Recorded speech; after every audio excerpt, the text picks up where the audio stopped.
Good morning, New Orleans District. This is Colonel Murphy coming to you from our New Orleans District headquarters. I hope you all had a happy Thanksgiving and a much-deserved break given the pace we've had here since Hurricane Ida and everything going on. And I wanted to take a few minutes of your day today just to address an issue that I know is heavy on many of our hearts because it impacts every single federal employee out there. And I'm talking, of course, of the vaccination mandate. The first message I want you to hear me say is that no employee is getting fired right now. There is a process that is being worked out, the disciplinary and enforcement process, and it's just that. It's a process. There will be no surprise firings. No employee will come to work and say, hey, you're not vaccinated, you don't have a job anymore. That will not happen. That disciplinary process right now is being worked out, and I don't anticipate that we'll start any kind of disciplinary or enforcement actions prior to the new year. It's important to note, though, that as soon as we receive orders and instructions, we'll implement them.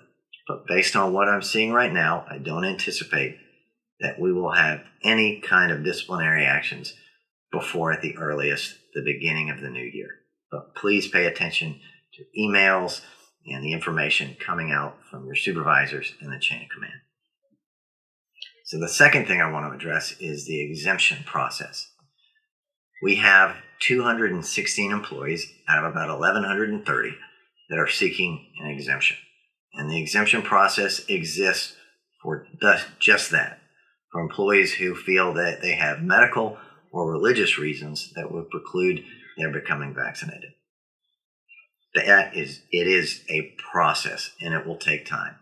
Right now, the Army, the Corps of Engineers, everyone is establishing that process.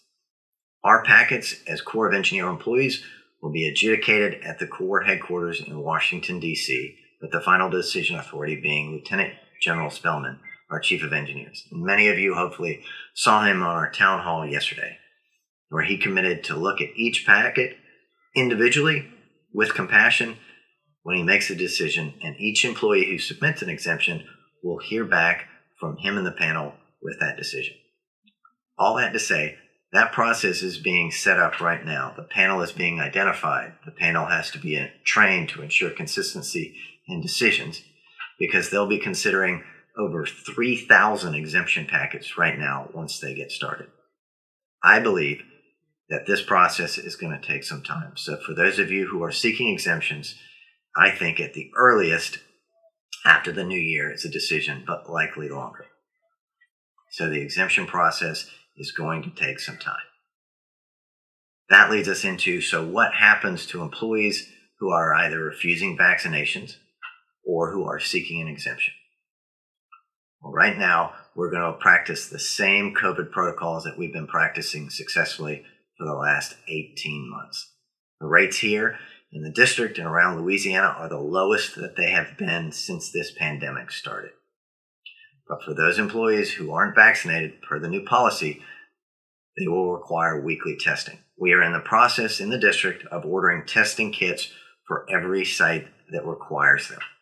As soon as we receive those and we distribute those to all sites, we will begin testing all at the same time.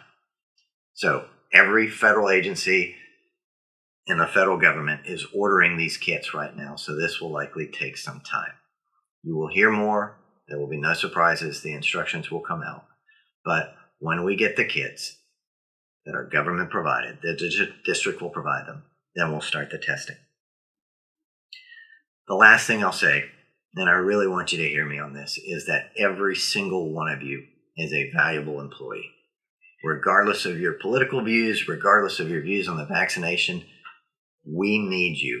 I need you. There is an incredible opportunity facing the Corps of Engineers in the New Orleans District because of the amount of work that we anticipate coming as a result of a recently passed supplemental bill, $5.7 billion, and a $17 billion infrastructure investment act. And what this means is that the entire Corps of Engineers is going to be busy, but especially us here in South Louisiana. I need every single employee helping deliver all these projects on behalf of the nation. So thank you for all you're doing. Thank you for your flexibility and what has been a challenging process. I wish all of you a Merry Christmas, a Happy Holidays, or whatever your particular tradition is. I hope to see you after the new year. This is Carl Murphy, out.